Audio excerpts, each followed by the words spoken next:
예수님과 나사로의 만남이라는 제목을 가지고 말씀을 전하고자 합니다. 겨울이 지나고 봄이 오면 마른 가지에서 새순이 돋아나고 얼었던 땅에서 새싹이 돋는다는 것을 우리는 모두 알고 있습니다. 내년에도 새싹이 돋을 것을 우리가 알고 있는 것은 아마도 자연의 섭리는 우리의 믿음을 한 번도 저버린 적이 없기 때문일 것입니다. 하나님께서 창조하신 이 세상은 정하신 순리대로 순환하고 있습니다. 언제나 변함없는 하나님의 법칙이 우리로 하여금 믿음을 준 것입니다. 자연처럼 사람이 하나님께 신뢰를 받는다는 것은 아주 매우 중요한 일입니다. 부모와 자녀, 목사와 성도, 이웃과 이웃에게 신뢰를 받는다는 것은 그들에게 변함없는 모습을 보여주었다는 증거이기 때문입니다. 이렇게 신뢰를 받기 위해서는 늘 한결같은 삶을 살아야 하는 것입니다. 자기 생각대로 가볍게 행동하고 하나님의 법을 지키지 않아도 죄의식이 없는 사람은 결국 신뢰를 받을 수가 없습니다. 그러나 하나님께서 세상을 창조하신 때부터 지금까지 변함없이 약속을 지키자 도리어 사람들은 하나님을 두려워하지 않고 자기 마음대로 살아가고 있습니다. 인간관계에서도 감정의 변화가 심한 사람, 그러니까 변덕스러운 사람을 상대할 때는 긴장하고 아주 조심을 합니다. 하지만 늘 변함없이 사람을 대하는 사람에게는 처음에는 감사한 마음으로 잘 대하다가 시간이 지날수록 함부로 대하는 것을 볼 수가 있어요. 이런 사람은 아주 어리석은 사람입니다. 그래서 그에게는 미래가 없습니다. 이처럼 하나님께서 사람들을 늘 동일한 인격으로 대하시자 사람들은 감사를 잊고 하나님을 경외하지 않았습니다. 두려운 하나님이 아니라 하늘에 갇혀 계신 하나님으로 대하기 시작을 한 거예요. 그러나 하나님은 하늘에 갇혀 계신 분이 아닙니다. 지금 여러분이 생각하고 말하고 행동하는 모든 것을 함께 들으시고 느끼시며 돕고 계시는 분입니다. 만약 자신이 원할 때만 돕는 분으로 하나님을 섬긴다면 세상 사람들이 믿고 있는 우상과 전혀 다를 바 없다 말이죠. 눈에 보이지 않는 그 하나님을 사람들이 보기를 원하자 보이는 하나님으로 만드는 노력을 교회와 목회자들이 하고 있습니다. 긍정적인 사고를 갖고 살면 좋은 일이 생길 것이다 라고 말씀을 전하고 있어요. 목표를 갖고 열심히 달리면 하나님께서 네가 정한 그 목표를, 꿈과 비전을 반드시 이루어 주실 거야 라고 가르치고 있단 말이죠. 꿈과 비전을 가져야 된다 라고 가르치니까 이제는 성도들이 원대한 꿈을 갖고 세상에서 자신의 가치를 높이기 위해서 하나님께 매달리고 있습니다. 여러분, 제가 드리는 말씀을 오해하지 않기를 바랍니다. 사람은 긍정적인 사고를 갖고 살아야 하나님의 인도하심을 더 밝은 쪽에서 보며 성장할 수가 있습니다. 꿈과 비전을 갖고 계획을 세우고 기도하면 하나님의 마음을 더 깊이 깨달을 수 있는 것도 사실이라 말이죠. 하지만 사람의 소원이 예수 그리스도가 없이 자신만을 위한 것이라면 아무리 열심히 살아도 그 꿈에는 문제가 있는 것입니다. 성도들의 마지막은 이 세상이 아니라 재림하시는 예수 그리스도를 만나는 것이 목적이기 때문에 그래요. 그래서 성도들은 하나님의 말씀으로 세상을 올바로 보는 긍정적인 사고를 가져야 하며 하나님의 나라를 위한 꿈과 비전을 가져야 하는 것입니다. 요셉이 꿈을 꾸었고 꿈대로 이루어졌으니까 꿈을 가져라 라고 가르친다면 그 꿈을 이루기 위해서 요셉이 먼저 죽는 자리에 앉았고 그가 감옥에서 당한 고통을 먼저 감수해야 된다라고 가르쳐야만 합니다. 자, 요셉이 감옥에서 몇 년을 있었을까요? 요셉은 감옥에서 12년을 있었습니다. 그러니까 30살에 총리가 됐잖아요. 그러면 12년을 있었으면 몇 살에 보디발의 아내의 유혹을 물리쳤을까요? 18살에 그 어린 나이에 하나님의 말씀대로 살기 위해서 보디발의 아내의 유혹을 물리친 것입니다. 그래서 그가 감옥에서 12년 동안 있었을 때 그는 얼마나 고통스러웠겠습니까? 우리가 아는 요셉은 총리였단 말이죠. 그러니까 하나님을 잘 믿으니까 하나님이 총리로 세웠어 라고 우리는 말을 하지만 12년이라는 시간 동안 그는 믿음을 지켰습니다. 감옥에서 간원장들이 꿈을 꿨을 때 뭐라 그래요? 나를 잊지 마소서. 근데 그 사람이 22년 동안 잊었단 말이에요. 그리고 30살이 되었을 때 바로 왕 앞에 나갔어요. 그리고 총리가 되었습니다. 왜일까요? 왜 잊었을까요? 자, 하나님께서 제사장을 세울 때 30살에서부터 50살까지 일해라 이랬어요. 그러면 하나님의 나라에서 일할 수 있는 자격 조건 몇 살이에요? 30살이에요. 하나님께서 28살 때 그 관원장들을 만나니까 2년 동안 기다리셨다가 30살에 바로 앞에 내놓으신 것입니다. 예수님도 30살에 공생애를 시작했잖아요. 하나님은요, 자, 내가 이 아이를 총리를 만들어서 이스라엘 백성들을 여기서 한 민족으로 만들 거야 라는 게 하나님의 계획이에요. 그런데 하나님께서는 그가 30살이 될 때까지 기다리시는 것입니다. 그러면 요셉이 30살까지 어때요? 믿음으로 살아줘야지요. 지난주에 선한도구 말씀드렸죠. 하나님한테 내가 총리가 될 수 있는 뭔가를 드려야 된단 말이에요. 믿음으로 살아내니까 30살에 총리가 되는 것입니다.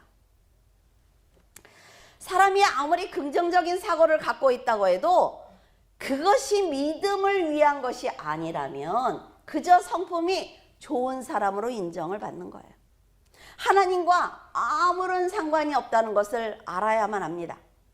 세상에서 내 가치를 높이기 위해서 하나님을 이용하는 꿈과 비전은 모두 다 쓰레기와 같습니다. 내 꿈과 비전을 위해서 하나님을 이용하는 것이 아니라 하나님을 위해서 꿈과 비전을 가지고 일할 때 하나님께서는 그의 믿음을 축복하시는 것입니다. 이렇게 하나님이 내 삶에 관심을 갖도록 만들어 드려야 더 큰 꿈을 가질 수가 있고 어떤 환난과 고난 가운데서도 긍정적인 사고를 가지고 세상을 살아갈 수가 있는 것입니다. 하지만 많은 성도들은 교회에서 예배를 드릴 때나 만나는 하나님으로 생각하고 있어요. 내가 힘든 문제를 만났을 때만 해결을 하는, 그리고 찾는 하나님으로 착각하고 있습니다. 기쁠 때나 슬플 때나 모든 시간과 공간에서 함께 즐거워하고 함께 고민하는 분으로 하나님을 모셔야만 삶이 풍요로워지고 성도들이 영적으로 힘이 생기는 것입니다. 여러분의 하나님은 지금 어디에 계십니까? 하늘의 보좌에서 꼼짝하지 못하고 여러분이 불러야만 오시는 그런 하나님이에요? 아니면 내 신음소리까지 다 들으시면서 관심을 갖고 도와주시는 여러분의 아버지입니까? 하나님은 마녀보다 크시기 때문에 아무도 아버지의 손에서 빼앗을 수 없다라고 예수님께서 말씀하셨어요. 예수님께서 말씀하신 아무도라는 것은 세상의 권세와 물질과 사망과 사탄까지 모두 포함하고 있습니다. 사탄이 하나님의 자녀인 나사로를 사망에 가두려고 했지만 생명의 예수님께서 그를 사망 가운데서 건져내는 기적을 보여주신 것입니다. 요한복음 11장 15절, 내가 거기 있지 아니한 것을 너희를 위하여 기뻐하노니 이는 너희로 믿게 하려 함이라. 그러나 그에게로 가자 하신대 나사로가 죽을 병에 걸렸습니다 라는 연락이 왔습니다. 그러면 바로 가셔야죠. 근데 예수님께서는 일부러 요단강가에서 이틀 동안 유하셨어요. 그리고 나사로가 완전히 죽었대요 라는 소식을 듣고 베다니로 향하셨습니다. 나사로가 죽을 때까지 기다리신 것은 나사로뿐만이 아니라 제자와 거기 있는 모든 사람들이 사망을 벗을 수 없는 죽은 자야 라는 것을 알려주시기 위해서 지체하신 것입니다. 완전히 죽은 나사로를 살림으로써 생명의 주인이 바로 예수님이라는 것을 제자들에게 가르치려는 거지요. 자, 우리도 어떤 일을 할 때 항상 목적이 있습니다. 그 목적이 있는데 그 목적을 성취하기 위해서 더 많은 계획을 세우는 거예요. 예수님도 마찬가지란 말이죠. 예수님의 생각이 사람의 생각과 다르다는 걸 알아야 합니다. 우리가 기도하면 당장 그 일이 이루어져야 돼요. 그러나 하나님께서는 오늘 여러분이 기도하신 걸 5년 후에 사용하실 수도 있다는 거예요. 고난을 당할 때마다 하인처럼 도와주는 하나님을 원한다면 베데스다 연못에 있던 병자처럼 생명의 주인이신 예수님을 만나고도 나를 연못에다 넣어달라고 말하는 그 사람과 전혀 다를 바 없습니다. 제가 여러분에게 드리고 싶은 말씀은 자신의 필요에 의해서 예수님을 믿지 말고 생명의 주인으로 믿고 영접하라는 것입니다. 우선순위가 다르다 말이에요. 이 우선순위를 잘 알고 기도해야만 하나님께서 나를 사용하실 수가 있는 것입니다. 예수님은 나사로의 사건을 통해 제자들에게 자신이 생명의 주인이라는 것을 가르쳐야 했기 때문에 마음이 너무나 아프지만 나사로가 죽을 때까지 기다리시는 거예요. 자, 하나님과 지금 예수님이 기다리는 걸 보셨죠? 요셉이 30살이 될 때까지 기다리셨어요. 예수님은 나사로가 죽을 때까지 기다리셨어요. 하나님의 기다림을 여러분이 영적으로 깨달아야 된다는 거죠. 아, 내가 아직 성장하지 않았구나. 자, 초등학교에 들어가는 애가 나는 교복을 입고 싶으니까 난 중학교에 들어가고 싶어. 그러면 어때요? 기다려 라고 얘기를 하죠. 똑같은 것입니다. 우리가 영적으로 성장하지 않으면 하나님이 사용할 수 없다는 거죠. 내가 생각할 때는 나는 충분히 사장도 할 수 있고 나는 회장도 할 수 있어. 그러나 하나님께서 사용하시지 않는단 말이에요. 왜? 기다리시는 거예요. 차근차근 올라오면서 많은 것을 배울 수 있도록 기다리시는 것입니다.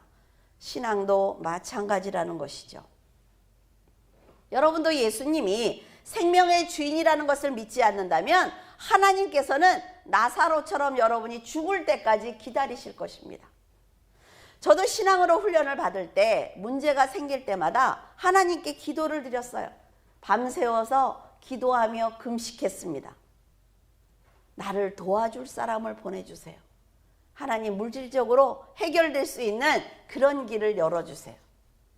그런데 정말 인간이 감당하지 못하는 밑바닥까지 딱 내려가 보니까 돈을 달라는 기도와 나를 도와줄 사람을 보내달라는 기도가 얼마나 어리석은 기도인지 알았습니다. 아, 순서가 바뀌었구나 라는 것을 깨달았어요. 아직도 모든 문제의 중심에 내가 서서 하나님께 명령하는 거지요. 그저 내 문제만 당신은 해결하라고. 다른 건 아무것도 필요 없습니다. 내가 지금 당하고 있는 이 문제만 당신이 해결하는 것이 당신의 사명입니다 라는 거예요. 그런 제 자신을 발견했을 때 정말 얼마나 잘못된 신앙을 내가 가지고 있는지 깨닫게 된 거예요. 인간의 의나 자존심을 버리지 않고 무조건 하나님께 내 명령대로 움직이라고 억지를 부리고 있는 것입니다. 물론 문제의 해결을 위해서 도와달라고 기도해야 합니다. 하지만 하나님께서 이 일을 통해서 내가 어떤 것을 깨닫기를 원하시는지, 그리고 이 어려운 문제를 만났는데 내가 과연 살아온 그 기간 동안 그것을 감사하고 있는지, 하나님이 내가 무엇을 배우기를 원하시는지 그 뜻을 깨달아야 한다는 것입니다. 지혜로운 길로 이끄시는 하나님을 보지 못하고 내 계획대로 응답해달라고 고집을 부리며 눈앞에서 일어나는 일만 해결해달라고 한다면 결코 크고 광대한 주님을 절대로 만날 수 없습니다.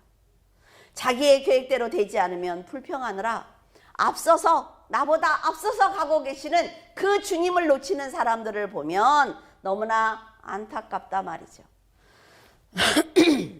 여러분,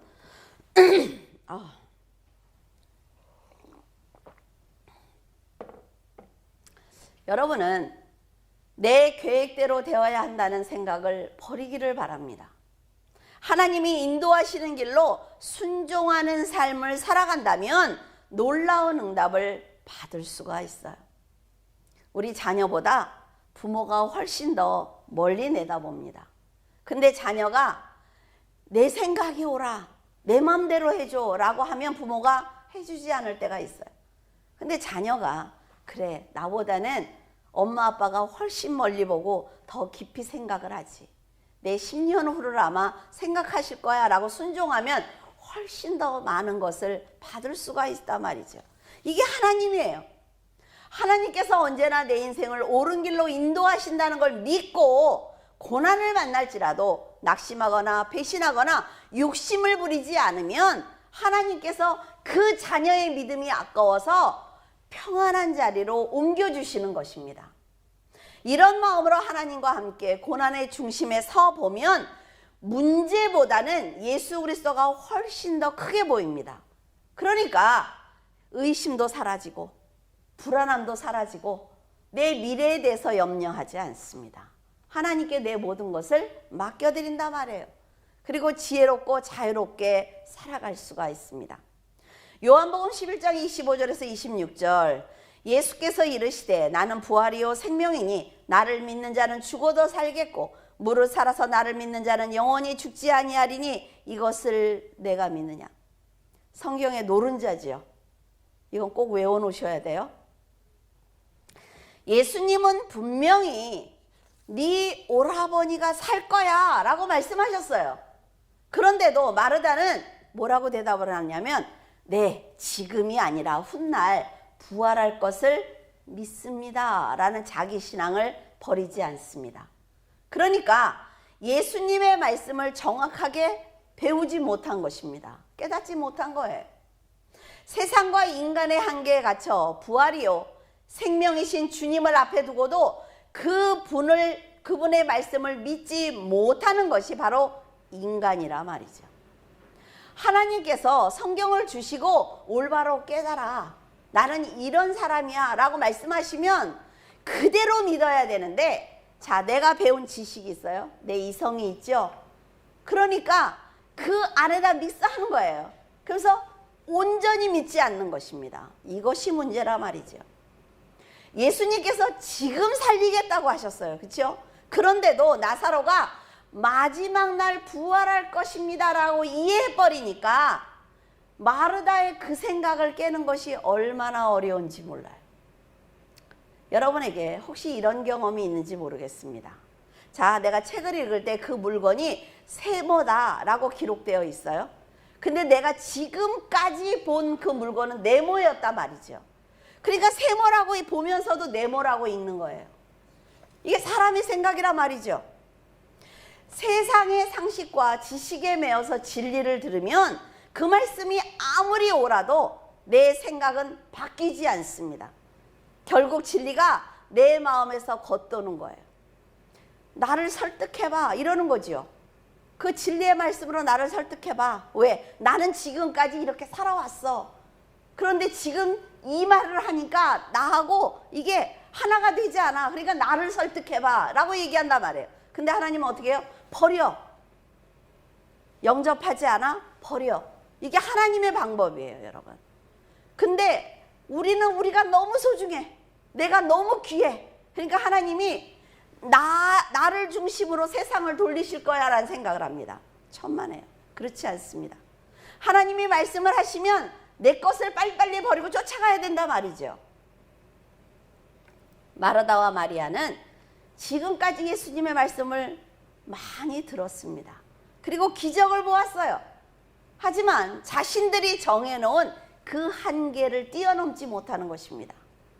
더구나 예수님이 늦게 오셔서 불만이 가득하다 말이죠. 그러니까 예수님이 주시는 말씀을 거부하는 거예요.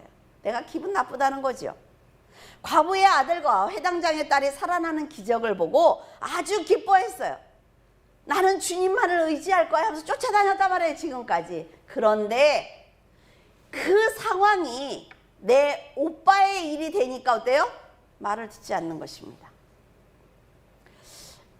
내 일이 되면 원망이 생겨요. 그리고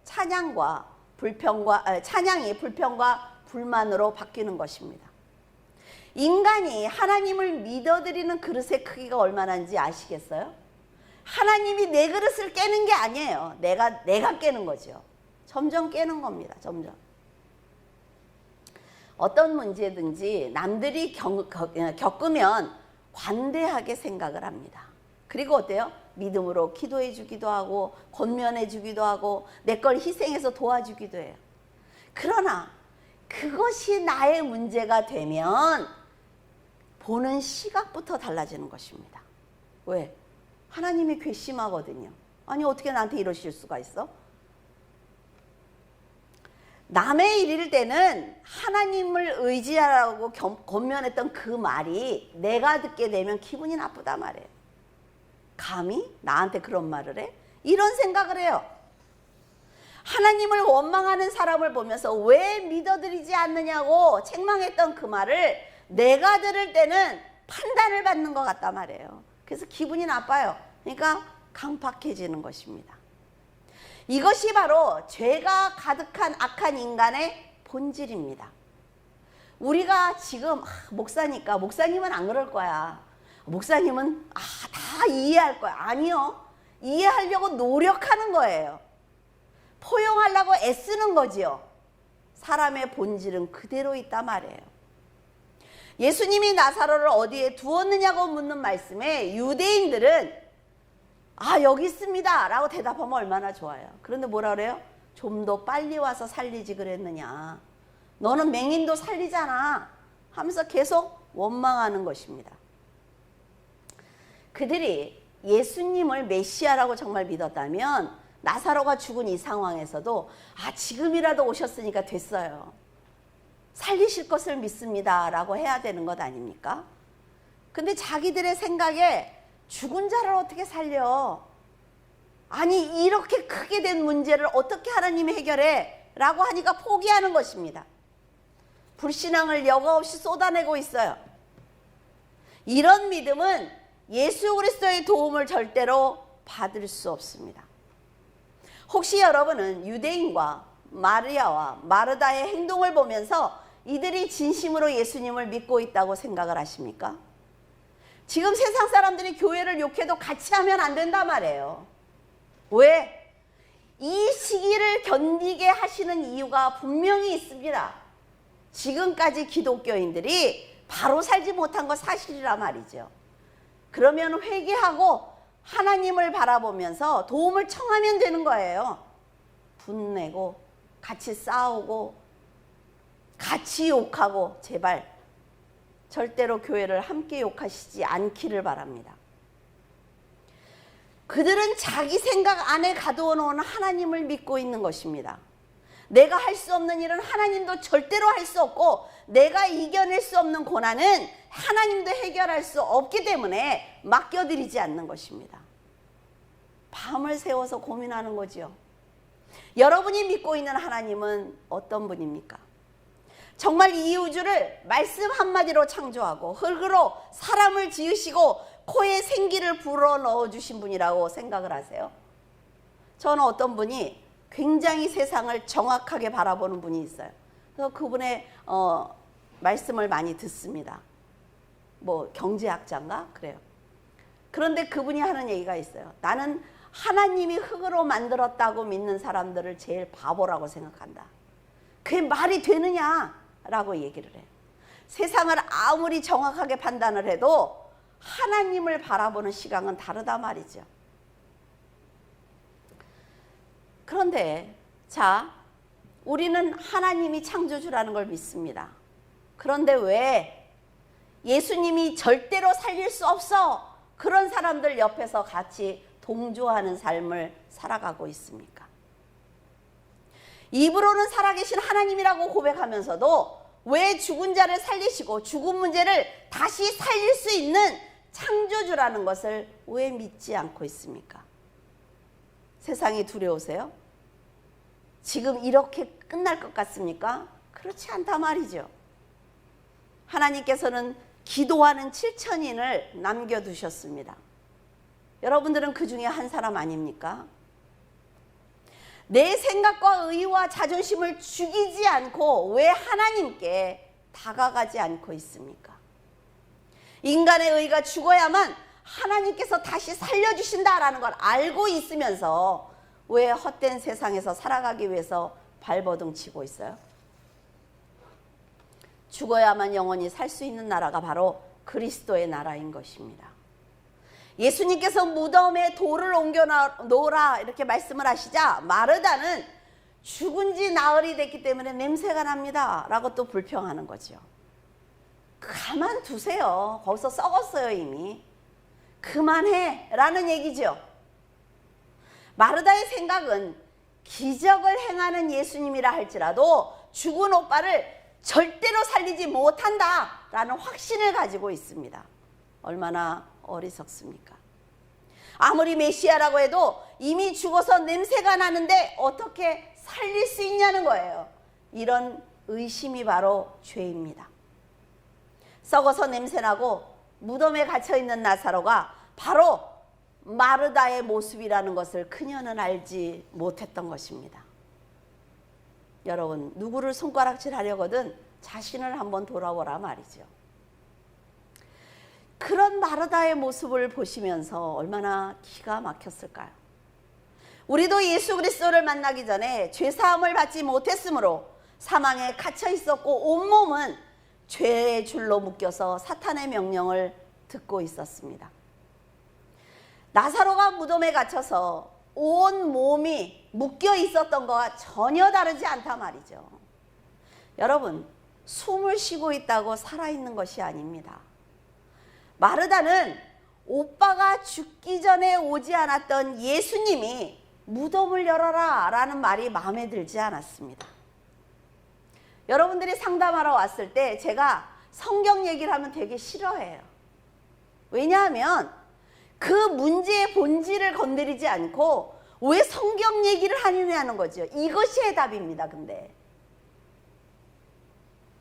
여러분, 이때 만약 마르다가 자기의 생각으로는 도무지 예수님의 행동이 이해가 되지 않지만 하나님의 깊은 뜻이 있을 것이다 라는 믿음으로 순종을 했다면 나사로가 살아났을 때 그 감격과 기쁨은 2배가 되었을 것입니다. 예수님은 무덤 안에 누워있는 나사로에게서 생명을 보셨단 말이죠.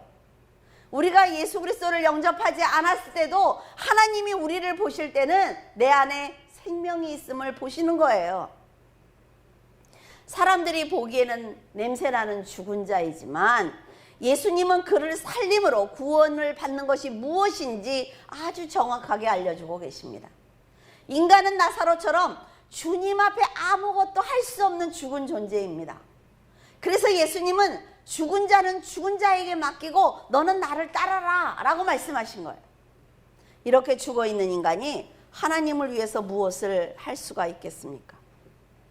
무엇보다 예수 그리스도를 먼저 만나서 생명을 받는 것이 우선이라 말이에요. 죽은 자들이 아무리 하나님께 찬양을 드린다고 해도 듣지 않습니다. 교회에 나와서 평상시 아무렇게나 살다가 교회에 나와서 하나님께 거룩한 모습을 하면서 찬양을 드리고 헌금을 해도 받지 않으신단 말이에요. 평상시에 어떻게 살았어? 라고 묻는 것이 하나님의 뜻이에요. 예수님의 말씀을 듣고 믿고 살아난 자들이 바로 하나님의 영광을 보는 산자들이고 하나님께 영광을 돌리는 성도들인 것입니다. 이게 바로 로마서라 말이죠. 로마서 하나도 어렵지 않죠. 이렇게 들으면 나사로의 사건을 생각하면서 로마서를 읽으면 너무 쉬워요. 무슨 말인지. 돌을 옮기게 하신 후에 예수님은 하나님을 향해서 기도합니다. 아버지여, 내 말을 들으신 것을 감사하고 항상 내 말을 듣고 계신다는 것을 알고 있습니다 라고 기도를 드려요. 우리는 예수님의 기도를 자세히 들을 필요가 있습니다. 내 말을 지금뿐만이 아니라 항상 듣고 계시는 것을 감사합니다 라는 것은 흔들리지 않는 믿음과 확고한 믿음을 가졌을 때 할 수 있는 고백입니다. 그러니까 성도들도 예수님처럼 하나님이 항상 내 기도와 내가 말하고 행동하는 것을 늘 보고 계심을 감사합니다. 이럴 땐 어때요? 내가 선하게 살아야 되겠죠. 내가 착한 일을 했을 때 부모가 보면 기분이 좋잖아요. 아, 늘 나를 보고 있구나. 근데 내가 도둑질을 하거나 나쁜 짓을 할 때 보고 있으면 어때요? 괴로워요. 똑같은 것입니다. 내가 선하게 살고 있을 때 어려움을 당해도 하나님이 나를 보고 계신다는 것을 알고 있으면 낙심하지 않습니다. 왜? 해결해 주실 거니까. 예수님께서는 모든 문제를 하나님의 아들로서의 능력을 보이기 위한 기회로 삼았어요. 그리고 이 사건들로 인해 내 곁에 있는 사람들이 믿음을 갖기 원하는, 영원한 생명을 갖기를 원하는 그런 마음을 가지고 모든 일을 처리하셨습니다. 우리도 그래야 된다 말이죠. 이와 같이 예수 그리스도께서는 모든 성도들이 하나님을 절대적으로 믿는 믿음 위에서 흔들리지 않고 살아주기를 바라시는 거예요. 성도들은 마지막 날 재림하시는 주님을 만날 것입니다. 예수 그리스도를 영접하지 않은 사람들은 심판대에 선다는 것을 우리는 알고 있습니다. 여러분들이 이 사실을 잊지 않고 있다면 여러분 세상 문제를 바라볼 때 불평보다는 하나님의 뜻을 찾게 될 것입니다. 왜 일이 일어났을까? 왜 지금 이런 상황이 전개되고 있을까? 분명히 그런 생각을 하면서 살아갈 수가 있습니다. 좁은 길이 힘겹더라도 진리의 길로 가야 된다라고 말씀하시는 예수 그리스도를 의지한다면 죄를 멀리할 수가 있단 말이죠. 요한복음 11장 44절 죽은 자가 수족을 배로 동인 채 나오는데 그 얼굴은 수건에 쌓였더라. 예수께서 가라사대 풀어 놓아 다니게 하라 하시니라. 부활과 생명의 주인이신 예수님께서 사망에 갇혀있는 나사로에게 나오라 라고 부르시자 수족을 배로 동인 채 죽어있던 나사로가 걸어 나왔습니다. 자, 이 순간을 한번 생각해 보세요. 나사로가 무덤 안에 있는데 돌을 치웠어요? 흑암에 있죠? 예수님은 빛 가운데 서 계세요. 나와 라고 했대. 나사로가 나왔죠. 생명과 사망이 딱 만나는 순간입니다. 여러분이 하나님의 복음을 가지고 믿지 않는 사람에게 갔을 때 예수 그리스도를 믿으세요 라고 말하는 것이 뭐예요? 사망과 생명이 만나는 순간이라 말이죠. 우리가 전도하는 것이 부끄러운 것이 아니라 말이에요. 나는 그에게 생명을 주는 순간이라 말이에요. 무덤에서 나온 나사로가 얼굴을 수건에 덮고 묶인 채 나온 것처럼 세상에 살아가는 사람들은 예수 그리스도가 없기 때문에 이렇게 영적으로 어둡고 냄새나고 자유가 없는 채로 살아가고 있습니다. 아무리 걸어다니고 말을 하고 세상에 권세와 많은 물질을 가지고 있어도 하나님이 보시는 인간들은 나사로와 같이 생명이 없이 죽은 자들인 것입니다. 죽은 자는 하나님을 만날 수가 없어요. 그렇기 때문에 죽은 자를 살리기 위해서 인간의 육신을 입고 죄를 대속해 주신 분이 바로 예수 그리스도입니다. 예수님이 십자가에서 죄를 탕감해 주지 않았다면 사람들은 나사로처럼 죽은 채로 살아가는 거예요. 죽어서 냄새나는 인간들이 그 몸에 보석을 달고 그리고 화려한 옷을 입고 하나님께 나와서 찬양하고 기도하고 헌금을 드린다고 해도 죽은 자가 드리는 것은 받지 않는단 말이죠. 왜? 산자의 하나님이기 때문에 그렇습니다.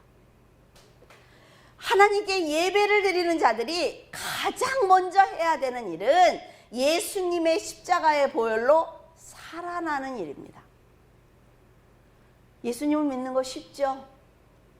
예수 그리스도의 보혈로 먼저 살아나면 돼요. 예수님의 말씀을 듣고 무덤 밖으로 나온 나사로가 묶인 것을 풀고 자유롭게 걸어 다닌 것처럼 우리도 주님의 보혈로 죄의 끈을 풀고 사망에서 벗어나서 진리의 자유함으로 살아가면 되는 것입니다. 이게 성도들이 살아있는 거예요. 죄가 무엇인지 모르고 살아가는 사람들에게 하나님께서는 율법을 주셨습니다. 그 율법을 통해 인간은 오직 죽을 수밖에 없는 죄인이야 라는 것을 깨닫게 하셨어요. 여러분, 율법은 대단한 법입니다. 율법이 있어야만 우리가 하나님의 자녀로 살아갈 수가 있어요. 율법에 비추면서 아 이건 죄구나 죄구나 죄구나 깨닫는단 말이에요. 그래서 죄가 막 쌓이니까 아 예수 그리스도가 필요하구나. 이것을 이렇게 한꺼번에 탁 없애주실 예수 그리스도가 나에게 필요하구나. 그래서 율법이 아주 귀한 거예요. 율법을 통해 죄를 깨달으라고 주셨어요. 그런데 미련한 인간들이 이제 그 목숨을 걸고 지금 율법을 지키고 있습니다. 믿음의 행위를 보여드려야지. 내가 구제하는 걸 보여드려야지. 기본이라 말이에요. 그건 기본이라 말이죠. 도덕적으로 살아가는 건 인간에게 기본인 것입니다. 그것이 내가 잘해서 상급이 되는 것이 아니라 말이에요. 여러분이 받는 상급은 무엇입니까? 예수 그리스도를 믿음으로 영생을 받는 것이 상급이에요. 율법의 행위로는 사망에서 절대로 벗어날 수 없습니다. 그래서 율법을 지키려고 노력하면 할수록 죄가 더 많아지기 때문에 하나님 앞에 더 나갈 수가 없는 거예요.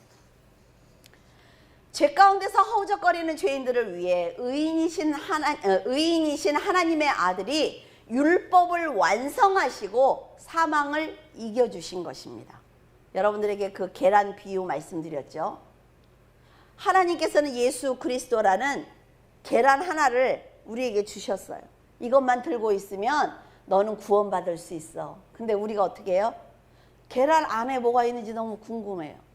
그러니까 깨는 거예요. 깨면서 노른자 흰자를 갖고 다니겠대. 그러면 그 안에 생명이 있어요? 없어요. 예수 그리스도라는 계란 안에 이걸 갖고 있어야 생명이 나오죠. 근데 우리는 그걸 굳이 깨서 예수는 버려버리고 그 안에 노른자 흰자를 갖고 다니면 생명이 병아리가 나온다고 생각을 해요. 아니요, 그렇지 않습니다. 이것이 우리들의 어리석음이라 말이죠. 예수님께서 십자가를 지고 사망을 이기지 않았다면 우리는 영원히 나사로 같이 무덤 속에서 지낼 것입니다. 끝이죠. 그런 썩고 냄새나는 모습으로 살아가고 있을 거예요. 여러분은 십자가에서 죽고 영은 살아있는 성도가 되기를 바랍니다. 나는 죽은 자이기 때문에 예수 그리스도께서 나를 살려주시지 않으면 나는 무덤 밖으로 나갈 수가 없어 라는 믿음을 가져야만 여러분 하나님을 아바 아버지라 부르면서도 겸손할 수가 있는 것입니다. 하나님의 나라는 인간의 의가 다 죽어야만 갈 수 있는 나라입니다. 사망의 굴레를 벗어나지 못한 나사로가 생명의 예수님을 만났을 때 그는 자유함을 얻었습니다. 인간의 정성과 공을 들여서 갈 수 있는 나라가 아니라 말이죠. 전적으로 하나님의 은혜로만 갈 수 있는 나라가 바로 천국입니다. 성도 여러분, 여러분은 주님의 십자가에서 죄의 몸이 죽기를 바랍니다.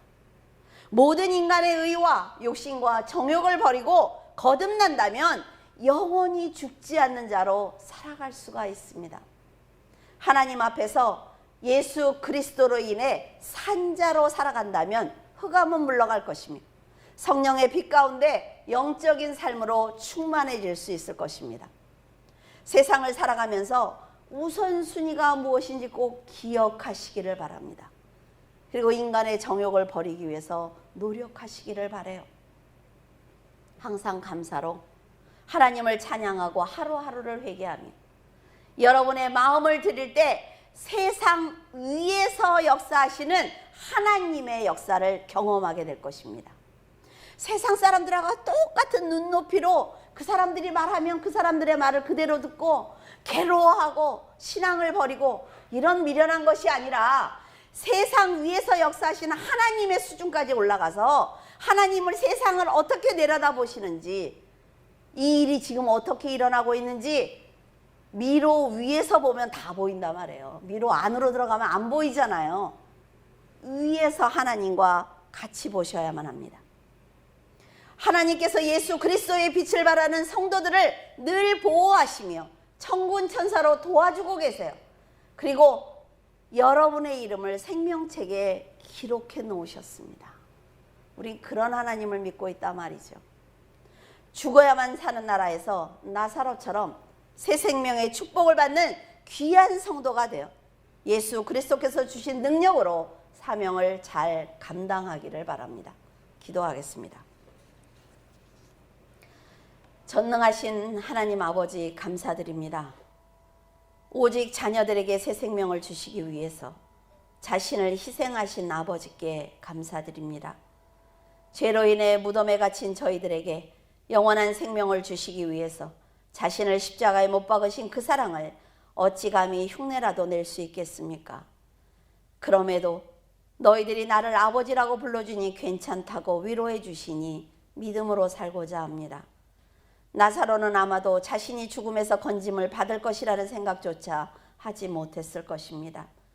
지금 저희들도 영원한 생명을 받고도 그 사랑을 온전히 믿지 못해서 세상에 섞여 살아가고 있습니다. 그러나 저희들 강하고 담대한 믿음으로 아버지를 의지하고자 하오니 도와주시옵소서. 생명이신 예수 그리스도와 사망인 나사로가 만났을 때 주님께서는 흑암과 사망 속에서 나사로를 빛으로 인도하셨습니다. 나사로와 함께 그 사랑을 받은 우리들도 부끄럽지 않은 산자로 살기를 원합니다. 하나님, 안진뱅이인 저희들이 믿음으로 그 자리에서 일어설 수 있도록 도와주시옵소서. 끊임없이 부어주시는 은혜를 깨닫게 하시고 험한 세상에서 서로 중보하며 앞으로 달려가는 성도가 될 수 있도록 도와주시옵소서. 한자리에 모일 수 없지만 세상으로 인해 낙심하지 않게 하시고 늘 하나님을 기억하며 경배하고 찬양하며 감사하는 삶을 살아드리는 강하고 담대한 성도가 되게 하여 주시옵소서. 늘 하나님 안에서 축복받는 성도들이 되기를 예수 그리스도 이름으로 기도드립니다. 아멘.